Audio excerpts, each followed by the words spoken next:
Hi, I'm James Verdeer, and welcome to the American Institute of Biological Sciences BioScience Talks, which is a forum for integrating the life sciences.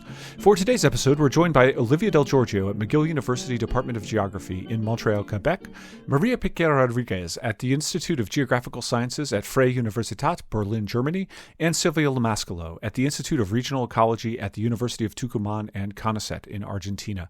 They were here to discuss their recent BioScience viewpoint, Systemic Sexism in Academia, an early career viewpoint. You'll find a link to that very important article in the show notes. And so with no further ado, let's go to the interview. Thank you all very much for joining me today. James, thanks for having me. Thank you. Okay, so to get us started, I thought it might be interesting to help the audience identify your voices and such. If you all just each told me a little bit about, kind of what sort of science you work on a day-to-day basis. What's your area of study, as it were?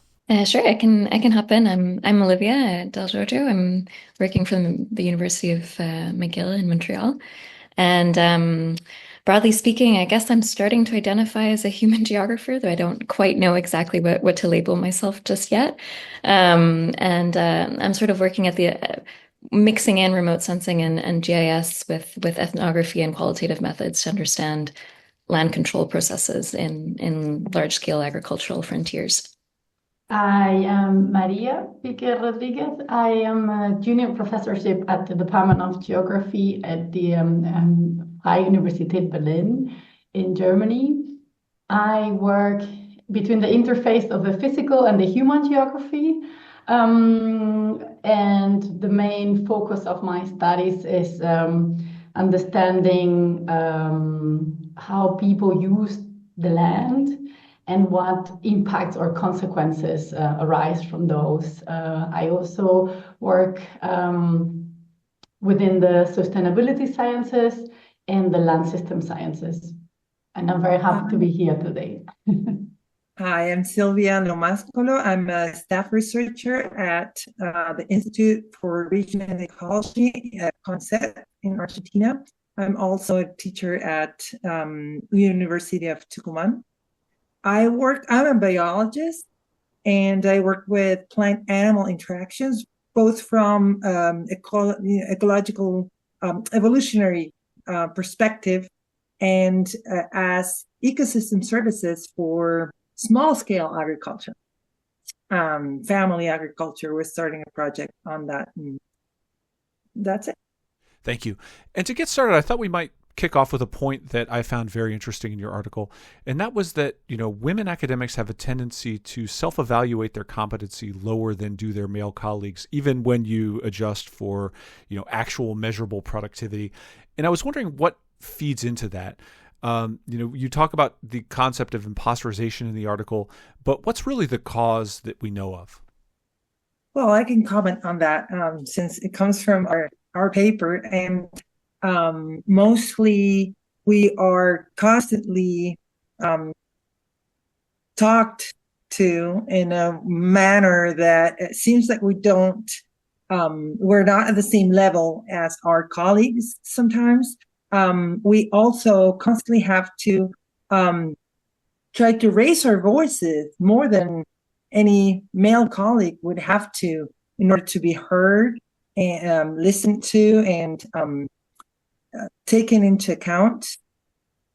Also, we are very much in charge of family issues, raising kids, taking care of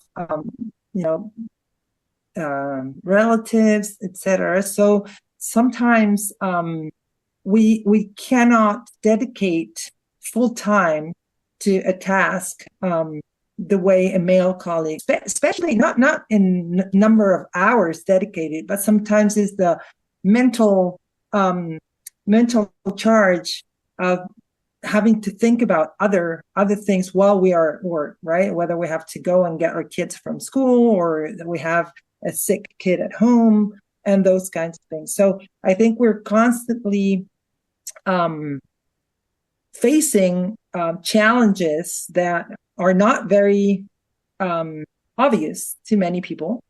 And we sometimes cannot see ourselves as right, as equal to our colleagues. Yeah, maybe I can add to what Sylvia is saying, right? I also have the feeling that we female researchers are often more questioned than our male colleagues, and therefore we are trained into justifying ourselves more often, even if we're not asked anymore.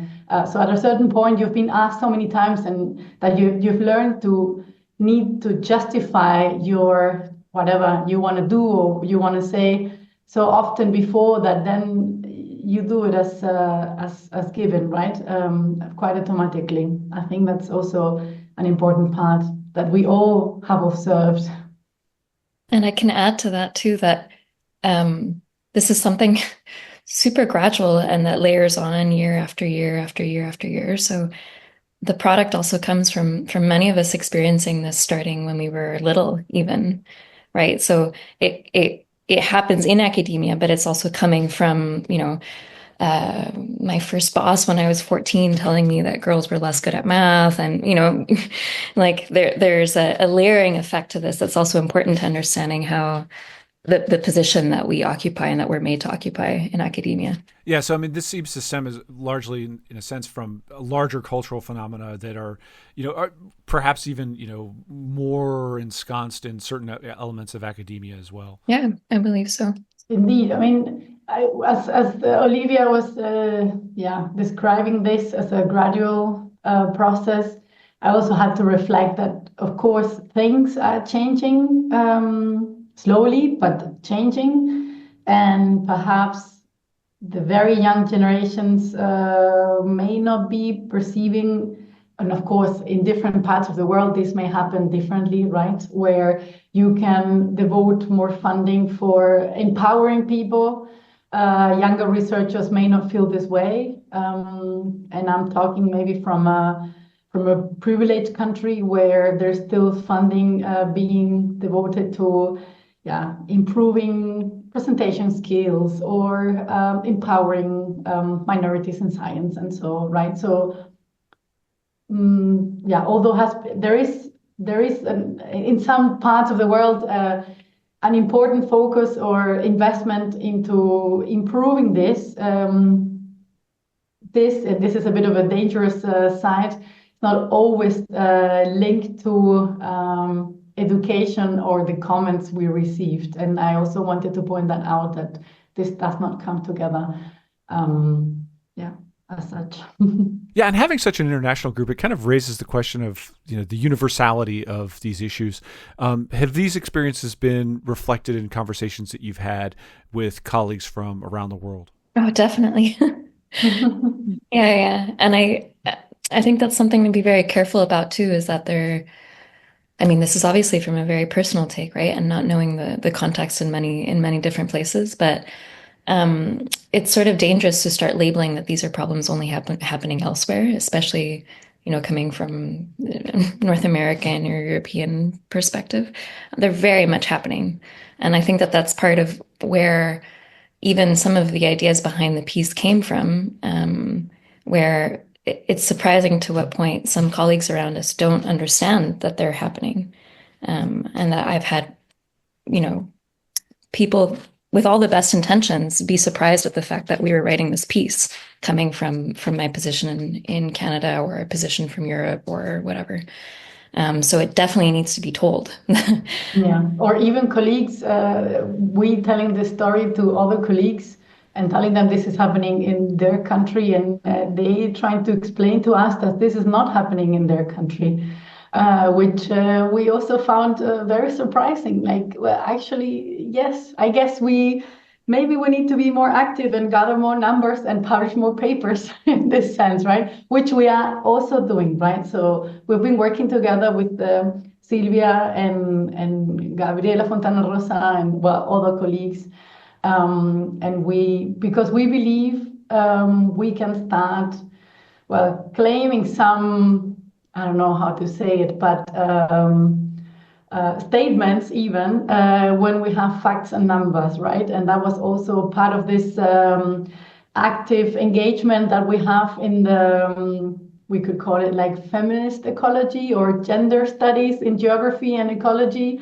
So this is part of this saga. Is this saga is an English word? I'm not sure right now. but so somehow it adds to that, and yeah, somehow you're feeling how proud I am of working with this great team of women.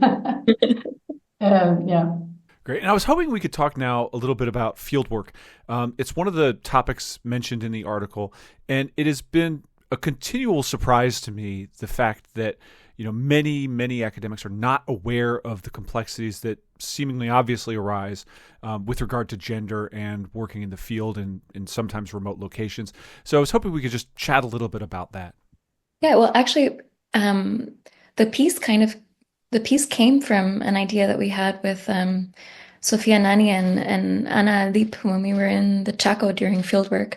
And Sofia shared, a close friend and colleague shared a piece that had been published, another opinion piece published by Rachel Garrett and Alison Bentley.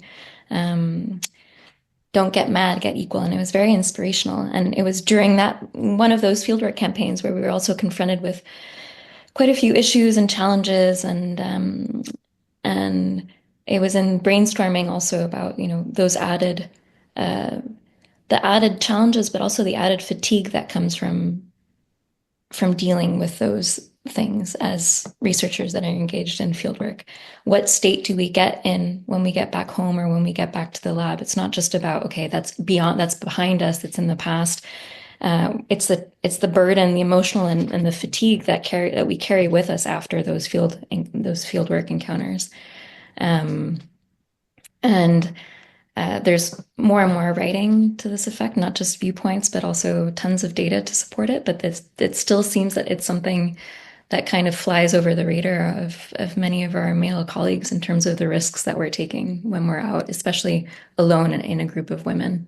Yeah, and with that, I mean, maybe we can give a couple of examples to be a bit more specific, since sometimes we take for granted things that we know firsthand, but maybe not everybody is familiar with that. So, for example, we have to think strategically at what time to get from one place to another. So if it's dark, you arrive safely, for example.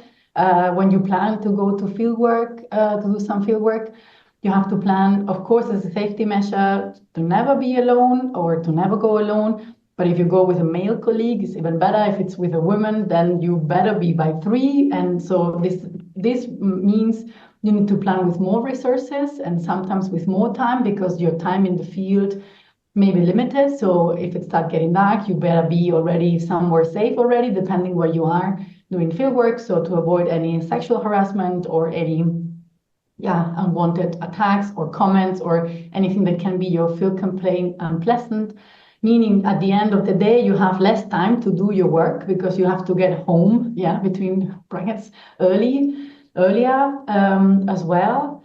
Not to say with the burden you carry if you have caring responsibilities at home as well, right? So the amount of preparation you need to get done and ready before your departure for a fieldwork campaign of a week or 2 weeks, it's massive. Yeah, so often you need to take care of what your doctor appointments of your kids, or meal plans also, or who is getting picked up when you're not there, and if your partner works, even more. So overall, women, we tend to get a lot of responsibility on the house chores, and we need to do all this extra preparation also, which has nothing to do with your professional career yet, right? It has nothing to do with your fieldwork preparation before going to the field, right? So at the end, this contributes to us having less time to work, more fatigue, because you are really multitasking on a lot of things, and it adds up. And we also think it's important that we start talking about this openly, so that everybody is aware. And that's why I jumped in to give some examples. This is actually part of our research, Gender Studies in Ecology, that we found, just got published recently, that when we asked male and female ecologists whether they go to the field alone, women more often answer that they don't go to the field alone. And to those men that did answer, they don't go to the field alone, we asked So why, And the answers coming from male colleagues were more related to higher workload, difficulties, logistic difficulties, potential accidents, car accidents, or car problems. Whereas the answers that women gave had more to do with danger, harassment, rape, even death, which is disturbing to read when you get these answers back. So not going to the field alone not only means a lot more logistics. You need to organize with your colleagues or with a field assistant, and you need to pay a field assistant. So not only it is more organizational hassle, it is also more money, right? So it's more expensive for women to go to the field than it is for men. So we do think that, these proactive public policies that should be proposed, getting funding for women to go to the field would greatly help too. Yeah, that sounds incredibly significant. That it's affecting even a monetary sense, in addition to, the emotional and and other fatigue type of burdens that would accrue in this type of situation. So I think we've discussed many of the main issues, and I think importantly you've highlighted the fact that these tend to be unrecognized within academia in large senses. Let's talk about now some things that might be done to improve the situation. So, how best could these challenges be addressed? I think you've got, 3 recommendations, and we could work through them. But what are some of the ways beyond simply the creation of awareness that the situation could be improved and that structures could be put in place to achieve a more equitable situation going forward? I can hop in here.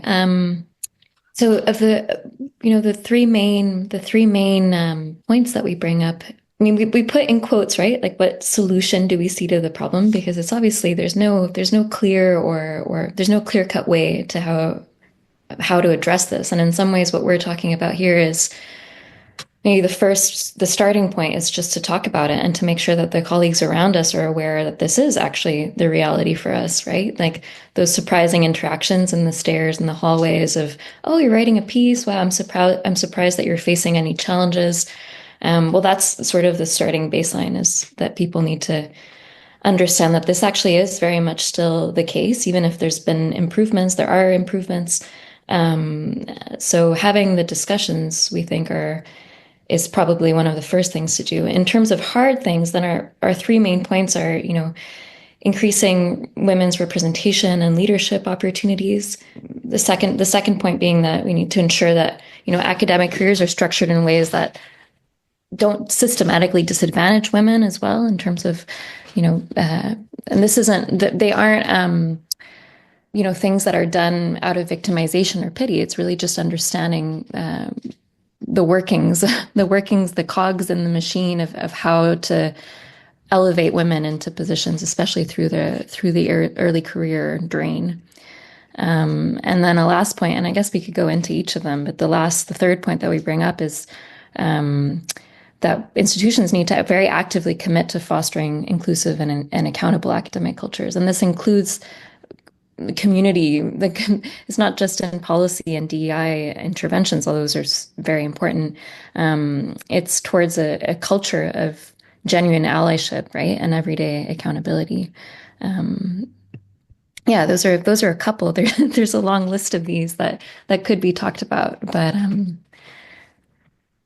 I don't know if Silvia or Maria have anything to add to my very poorly worded summary of our recommendations. I think it was a great summary, really.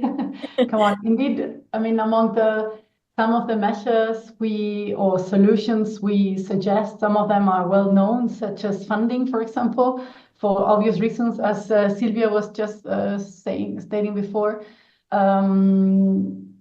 So for the reasons that we mentioned, we often need more money, even for bringing kids to conferences as well, or for this extra support for field work, for field assistances that we need. This is not at all. So for conferences, yes, it's been discussed, but for extra expenses in field work is not discussed at all. But and it is surprising. I guess we are not complaining enough or loud enough for this. And slowly, and I hope this starts to be recognized that this extra financing is very important, not just to go to conferences, but to actually gather our data in the field, which is key. I also think we mention a couple of ideas on how to secure the presence of women in science by also making a friendlier environment for women where misogynist behaviors are not tolerated. And I think having codes of conduct, for example, or even trainings for everybody, not only for women, for improving presentation skills for women, but also training every worker in research institutions on how to respectfully deal with gender or cultural differences at your workplace. Would be key in my view, and I also don't see this happening yet. Slowly it's being picked up in congresses, for example, where you start having this code of conduct. But I think it is key that everybody equally at the same level is requested to get to go over this kind of either training or workshops, or I don't know what kind of format. This is a claim I would maybe even add from my side. I think that a lot of what happens in everyday life, like what I'm thinking, we're just talking about going to the field alone and the dangers that we perceive. If you go running, you wouldn't go on your own running at night to the middle of the forest, right? It's just pretty obvious that a woman doesn't do that. We're naturalizing that. Well, that happens while we're working too. A lot of women need to go out to the forest in the middle of the night. You work with bats. As a biologist, we have a lot of colleagues. I have worked with bats before. And so we're naturalizing that this happens in everyday life, but we don't realize how that affects our productivity at work. And then at the end of the year, we're asking women to show what they've done. And the fact that we have had to work harder and put more money and put more time, and again, the mental load that requires to do the same job as our male colleagues, it's oftentimes not, realized by our colleagues and the people that, evaluate our performance. So I think that all of these things, equality won't come alone. We are fighting for it. It's an extra load that we have to be able to, to achieve equality. It's coming from women in academia, especially, and this feminist movement all around the world, of course, too. But we can't make women responsible of this beyond what we are already responsible for. We need institutional help, institutional support to make sure, again, that public policies make this evident, and affirmative actions that help women, and doing research doesn't mean extra effort to women than to men. And that's where I'll just add in to Celia's point and Maria's as well, is that, and that's specifically where we think the question of starting to actually, not starting, there's many women that are talking about this, but adding our extra note to at least help communicate what we've experienced. what we're experiencing and what the women around us are experiencing in academia, especially in the early career phases, that sort of starts to help pass the baton off of women towards the general academic community of, okay, these are things that are happening, we need to acknowledge them. And it can't just be women that are responsible for, patching up their own lifeboat and staying afloat. And that, of course, raises the point as well that much of this type of work that you're doing and discussing here today is, labor that falls disproportionately on those it's aimed to help. And that's obviously another factor. I hope we could address briefly the elephant that at least is in my geographical room, so to speak, and that's the changing funding environment, at least in the United States, that will have a large effect on people's ability to conduct work that's aimed at equity and similar issues. So I was hoping you could just comment on that to whatever extent you feel comfortable, and give us a little bit of an overview of how things are looking right now.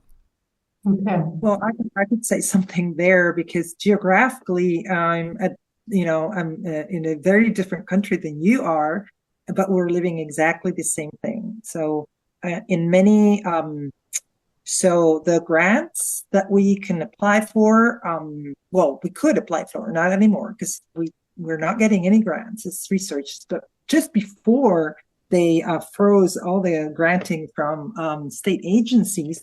The word gender was not exactly forbidden from proposals, but they weren't, we weren't receiving grants for doing gender studies, but they were removed from written rules from institutions. That's reglamentos, Maria. How do you say that? The regulations and regulations. Yeah. Maybe I can also comment on that. For me, has been also, I work very closely still with Argentinian colleagues, and after some of the responses of the it's not the government, but the research bodies in Germany has been the creation of some programs which welcome USA researchers to come to Germany so that they can continue doing their research, not specifically on gender, right? But I was surprised to see that happening, and not this happening with Argentina, for example, and I knew of what Silvia was explaining, which was for me terrible. A terrible ban of some words that can be used or financed, right, in proposals. So specific targeting, cultural gender minorities or other environmental processes that don't want to be acknowledged. And for me, this was also surprising. I'm not answering your question specifically on gender, but I have to say that this was already an interesting bias from the global north, I guess. No, most certainly. And I'd just like to thank you all for joining me and discussing these topics during a very challenging time when I think that it's even more important that we hear your voices. So I'm very grateful to you for that. Thank you very much for joining me on the show. And I look forward to publishing this and helping to get the word out. Thank you. Thanks. Thank you so much. I think it's also our pleasure. It's a great opportunity to be able to share with your audience part of the ideas we will soon publish. Thanks. Thanks for having us. Thanks for giving us a voice. We've written a paper, but having a voice is totally different. Yeah. You're too kind. Thank you very much. And that concludes this episode of BioScience Talks. Just a reminder, the journal BioScience is published by Oxford University Press on behalf of the American Institute of Biological Sciences and is made possible by the support of our members and donors. Thank you, and talk to you next time.